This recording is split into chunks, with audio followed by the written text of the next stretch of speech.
For the past couple of years, I've worked at a supermarket as a personal picker. What I pretty much do is go aisle to aisle and pick up items from my selected list, and stash them in the back for delivery. It's still mostly from online that items get ordered, but we still get a handful of people strolling around the place. Every so often, I would have to help customers, and there was an occasional side task of putting back items, taking away out-of-date items, and removing spare cardboard from the shelves. You get the idea. I just didn't really mind the job that much. I mean, sure, the boredom could be overwhelming at times, but I never let it get in the way of things, and the pay was good enough for me. The one thing I did find to be almost unbearable was interacting with other people. I'm not a very social person myself, and that sentiment has grown over the course of my job, to the point where I almost cringe at any sort of interaction. I don't particularly hate having to talk with people, since that's part of my job, but I find interaction with unfamiliar people to be awkward at best. Even talking with some of my colleagues makes me a bit uncomfortable, which I'm not exactly proud of. As much as I don't revel in socializing, I don't like to stand out too much either. I'm just an average somebody who prefers to stay in between. It's hard to explain, but that's the basic gist of who I am.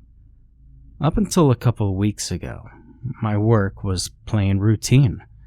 Get up at 9. Get dressed, catch a bus, unless I was in a mood in which I walked.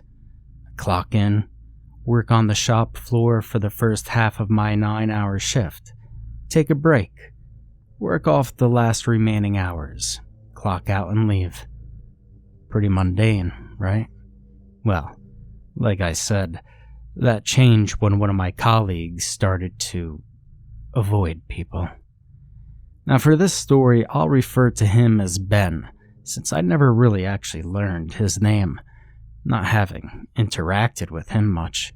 He was one of the new employees, being a couple of months in when this took place. Relatively straight-laced, quiet, just an average, everyday guy. Liked to talk when it was necessary. Only time he spoke to me was on 2 occasions, and it was only 2 words between us. Hello, and hey. Kept his mind on the job just like me. Looking back, hell, we had a lot in common. And it stayed that way until on a Monday. He was practically absent from sight. Now at first, I figure he was just taking some time off, but over the course of the following week, I hadn't seen even a glimpse of him at all. On the last day, I overheard the managers talking about an uninformed absence, and, well, you could guess who I was thinking of then. The week after, I kept an eye out for Ben, and lo and behold, nothing. Now, I may not be a social guy, but I notice when things are out of place. Well, out of place might be over-exaggerating it. It was really the small things, but it was usually a couple days after I would see them again. But Ben was a different story altogether. The next week came, and again there was no sign of him. I thought about asking a manager about it, but decided it wasn't my concern. It may seem callous, but considering he was the one staying out from work, and we barely knew each other, I didn't bother to care about the situation. I stuck to my own business for the remainder of that week. But just as I was about to leave and clock out, I saw a movement in the corner of my eye near the storage area. This was one of the few areas at work I never ventured into since storage wasn't a part of my job. I would have ignored it, if not for someone calling me in a hushed voice. Now the place wasn't exactly quiet, but I was able to hear the words, "Come here," emerging from the storage. I looked over and saw an arm gesturing me to come to it. I stayed in place looking around to see if anyone else was nearby in case they were the intended person the voice wanted, but I was the only one in the area, so I took my chances and walked over. The storage area was more or less what I expected. Endless stock of items piled into corners and shelves and packages in cardboard boxes. As soon as I neared where the arm was emerging, it shot out and grabbed me by the jacket collar before pulling me behind a shelf. I was in shock mode for a few seconds before I saw it was Ben. I calmed down a little bit, but the shock was still there since I hadn't seen him for 2 weeks, and he had a panicked and almost manic look on his face. "You know too, right?" he asked, sweat dripping down from his brow. "What are you talking about, and why have you been avoiding work since last week?" I asked him, confused. Ben's face fell before he let out a slight chuckle. "So you don't know what goes on here yet, huh? What happens to people like you and me?" I was growing increasingly confused and nervous. 1, he was making no sense whatsoever, and 2, he still had me by my jacket. "I haven't been avoiding work, I've just been staying away from them," he spoke. "I've been sneaking in and out of sight all that time." "Okay," I said, trying to figure a way out of there. "Can you just explain to me what the hell it is you're talking about? And then let me go." Ben took a deep breath before releasing his grip on my jacket. I would have made a dash out of there, but Ben promptly placed a hand on my shoulder and said, "The people here, they're not normal. They seem to be every day, but when someone like you or me comes along, they get suspicious. You know what I mean? They get suspicious." "Alright, dude, what the hell do you mean? I mean, they seem pretty normal to me," I replied. Ben shook his head. "No, far from it. You know how there's always plenty of talk between them?" he asked, to which I gave an unsure, "Yeah? Well, that's for a reason. A sort of routine line, if you get what I mean. There's no conversation for the sake of conversation, all part of the line.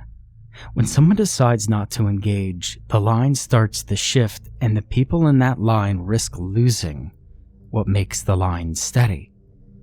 Now, I still didn't understand what he was getting at, but thinking back, I did take note that there was some sort of artificiality to the chats my colleagues had with each other. Call it insane rambling from an antisocial man, but that was what I saw in it, and evidently, I wasn't the only one to notice.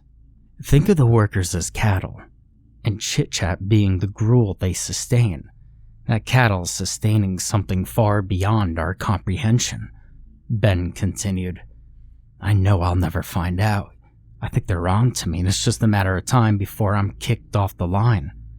But you've got a decent chance." "How so?" I asked. "I've been here for a couple of years, and I've never engaged in their cattle feeding, as you called it. How do you know I'm not already in their sights?" Ben gave a slight smirk. "Damned if I know," he said.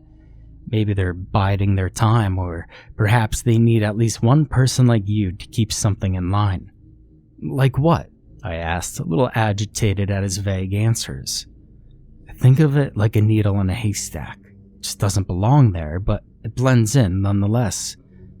That didn't help much. I was about to inquire more before a noise was heard from the back room. "You've got to go. Wouldn't want to stay over your shift." I took the hint and was about to make my way out of there before turning back and asking, "How come you don't leave while you have the chance?" Ben shrugged and said, "Still getting paid, ain't I?" before ducking out of sight. Now, I didn't have time to comprehend this. In light of what was being told, I didn't want the chance running into someone while my shift was over. Only times I stayed past was to help in the occasional restocking. I ducked away from sight as a manager came walking around the corner. As soon as he was out of sight, I made my way to clock out. Call me crazy, but It was better not to have anyone know that I didn't. They know when someone fails to clock in or out. After that, I made my way to the exit and promptly broke out into a run.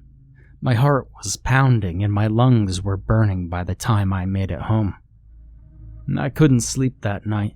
My mind was racing from what Ben had told me. It still sounded like crazy talk, but there was just something to it that I couldn't ignore.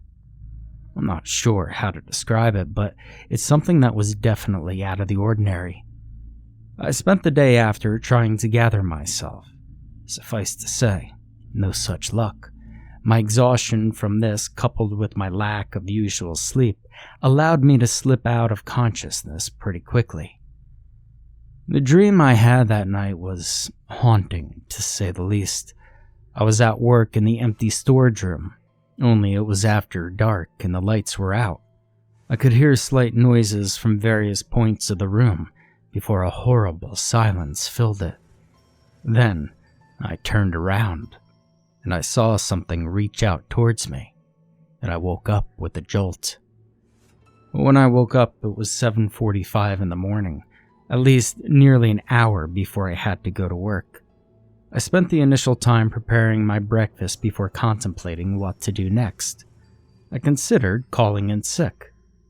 Trust me, I really wanted to, but I had a gut feeling that would put some suspicion on me, if Ben's words were correct. And in case you were wondering, no, I don't know why Ben kept clocking himself in and how he did so without anyone noticing. Half an hour went by before I readied myself for work. This took at least 5 minutes. I decided to walk to work so I could have some time to steady myself since I didn't want to chance being under the eyes of my colleagues. The walk took another half hour before I arrived at the supermarket and sat in the colleague lounge for the remaining 15 minutes before clocking in. The day went by without incident, which I was thankful for, but I was still unnerved about the rest of the week. I figured if I just kept below the radar for the rest of the week, I would be in the clear. The next 3 days went by in a flash. Nothing noteworthy happened and no one seemed to have cast me a second glance. On the last day, however, I wasn't so lucky. My shift was nearing its end when one of my managers spoke my name and asked if I could spare a moment of my time.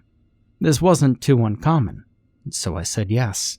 He asked me if I could stay a bit to help out with the other activities. I should have caught on that something was not right then and there, but assuming it would be restocking or taking away expired items and such, I accepted. The manager gave a smile and said, "Glad to hear it," before walking away. At first, things seemed like the usual. I restocked the shelves, took away expired items, and helped out the occasional customer. I lost track of time during these activities, which is somewhat of a habit for me. I tend to focus more on the task at hand. That time seems to fly by. And I quickly figured this out when I looked at the clock after throwing away the last of the excess cardboard from the shop floor. I had stayed on my shift for over an hour, and it was starting to get dark. It didn't take me long to figure out that they had counted on my habit and had kept their eyes on me the whole time. The realization of this made me feel queasy, and I was about to dash out of there when the lights went out. I was taken aback by this. There had been a power outage at work before, but this was too convenient. The darkness, coupled with the fading light from outside, caused the room to go pitch black. Since my eyes weren't prepared for the abrupt lack of light, I was essentially blind in an empty room. I immediately remembered my nightmare, which seemed to be coming full circle. The best I could do was hunker down somewhere to calm myself and adjust my eyes to the dark. I stayed that way for what seemed like forever, when it really must have been minutes, until my surroundings finally started to become clear. I took a quick glance around before slowly making my way into the open. It was then that I heard it. A muffled scream echoed from behind me, followed by a ragged breath of pure malice. I never should have turned around. I saw that storage room at the end of the hall, and there was Ben, and the thing from my nightmares. It had Ben in its hands, but I had a feeling it was looking at me. I couldn't tell for sure since it was so dark in that room, only black outlines of hands on Ben. It stayed motionless for a time before it let out a roar, which sounded like 1,000 mouths in unison. And then blackness enveloped him. Screams and the sounds of tearing could be heard all around the room. The formless thing then entered to envelop everything around it in darkness, and it was coming in my direction, and echoed out one word in Ben's voice. Run. And that was my breaking point. I sprinted out the nearest door in an attempt to escape the pursuing abomination. Pure luck was on my side as I quickly found the exit and promptly forced it open. The night sky shone above me as I ran as far away from that place as I possibly could. By the time I got home, a heart attack would have been a mercy, but no such luck. Instead, I poured various amounts of alcohol down my throat until I passed out on the floor. When I awoke, everything seemed normal again. The pounding headache made me briefly forget the experience, but it all came back to me as soon as it was gone. My mind went into full overdrive on what to do next. The only logical conclusion was to quit my job. And just as I made my mind up, the phone rang. It was the manager from that day. He sounded calm and casual as he spoke. "Hey, if it's not too much trouble, could you come down here tomorrow? We have something to discuss about you." I was skeptical since he was being vague, which was not the usual quota for a manager, especially when they ask you to come to work for a discussion. And I was terrified since he made it clear the topic was about me. I gave him a meek, "Okay," which didn't seem to faze him as he gave a hearty, "Perfect. See me in the interview room at 10, before the phone hung up. I put my mind in a frenzy for the rest of the day, and the nightmare I had that night didn't help. I went into work that next morning looking worse for wear. I got there 10 minutes before 10 and immediately saw the manager. And he quickly saw me and gave me a greeting smile. "Oh, you're a little early," he said, his tone no different than yesterday. "But we could work with that. Come with me, please." He motioned for me to follow him, which I did. The interview room wasn't anything special, just a room with a table and a couple of chairs. I sat on one side and he sat on the other, so we were both facing each other. "First, would you like anything? Coffee, perhaps? You do seem like you could use it." No doubt he took note of my ragged state, but I wanted to get this over with, so I simply replied, "No thanks." He shrugged before he put his hands together on the table and started talking. "Don't worry, you're not in any trouble. I just want to talk about your social standing, if you get my meaning." I nodded, to which he continued, "Now, we don't discourage anyone being antisocial and such. If they're not comfortable or prefer so, that's not a problem. Though we do at least ask they have a little engagement here and there. One of our colleagues had been fired for avoiding work for a couple of weeks in a row, and, well, we'd prefer if that didn't happen again." I quickly surmised he was talking about Ben, but I didn't press on the matter. "I've also noticed you don't take a lot of time off work," he said, which caught me a little off guard. "Excuse me?" I asked, to which he responded, "Well, it's just a simple matter of discussing your contract." Now, this was getting off topic, but I couldn't bring myself to make note of this. "In light of this, we decided to give you some time off. Paid, of course," he chuckled. "At least a week or two. I mean, nothing crazy. Just enough for you to kick back a bit before you tire yourself out." I had a feeling of what was going on, but played along.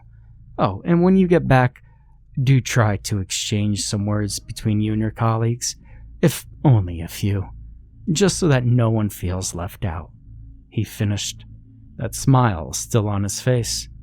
I simply nodded and said, "Yeah, I'll try," to which he said, "I'm sure you will," before looking at the nearby clock and standing up.